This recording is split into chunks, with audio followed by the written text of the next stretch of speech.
আসসালামু আলাইকুম। আমি তারিকিন রাজীবের কৃষি কথা থেকে। এটা হচ্ছে আমার মাঠ বাগানের মাটিতে লাগানো চায়না কমলা। মানে কি পরিমাণ যে ধরতে পারে, এটা আসলে প্রচণ্ড ধরে। এবং হ্যাঁ, তোমরা কেটে ফেলো। এই যে যে কি পরিমাণ ধরছে, বাবা পড়েও যাচ্ছে। এই যে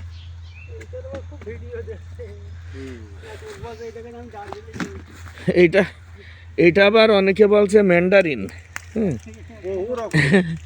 এই চাইনা, এই যে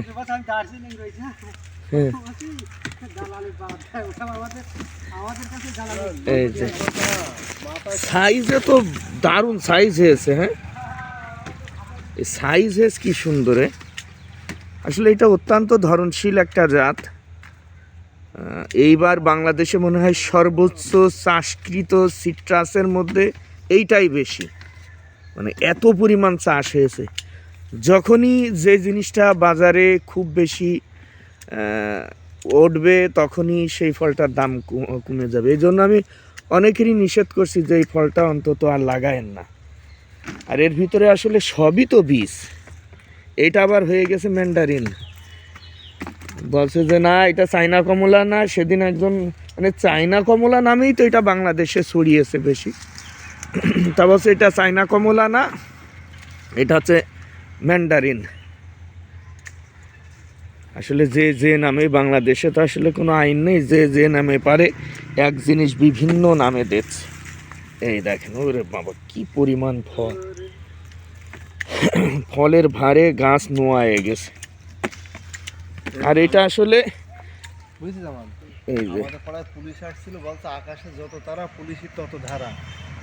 ধারা শেষ নেই, কিন্তু অনেকে খেয়ে ফেলছে। বাস্তবায়ন নেই।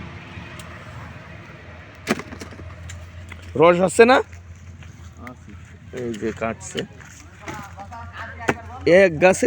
ওই জন্য উপরেও কত, উপরে তার দেখা থোকায় থোকায়, মানে এত পরিমাণ ধরে এই জাতটা, মানে বলে শেষ নেই। এই যে বাঁশ দিয়ে রাখতে হয়েছে। আর তো বাচ্চারা এই পাশেরটা তো সবই খেয়েছে, যেহেতু বাড়ির কাছেই লাগানো। অসম্ভব ধরে, মানে এইটা রোগ প্রতিরোধ ক্ষমতা অত্যন্ত বেশি এবং প্রতি বছরই ধরে এই জাতটা, মিস হয় না কোনো বছর। এই যে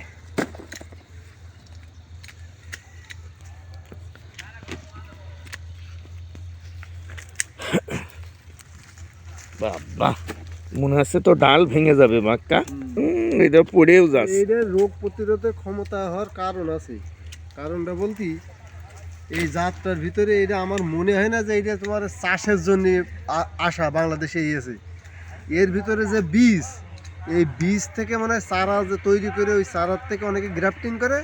মানে তুমি বলতে চাচ্ছ যে এটা রুটি স্টক হিসাবে ব্যবহার করা যাবে? হ্যাঁ হ্যাঁ হ্যাঁ হ্যাঁ হ্যাঁ হ্যাঁ, এটা আসলে আমার কাছে মনে হয়েছে যে এটা রুটি স্টক। এটা নিয়ে রুটি স্টক হিসাবেও আমাদের কাছে ব্যবহার করা যায়। সেই জাতের ভিতরে এত পরিমাণ বীজ নেই। তো সবাইকে অসংখ্য ধন্যবাদ। আসসালামু আলাইকুম।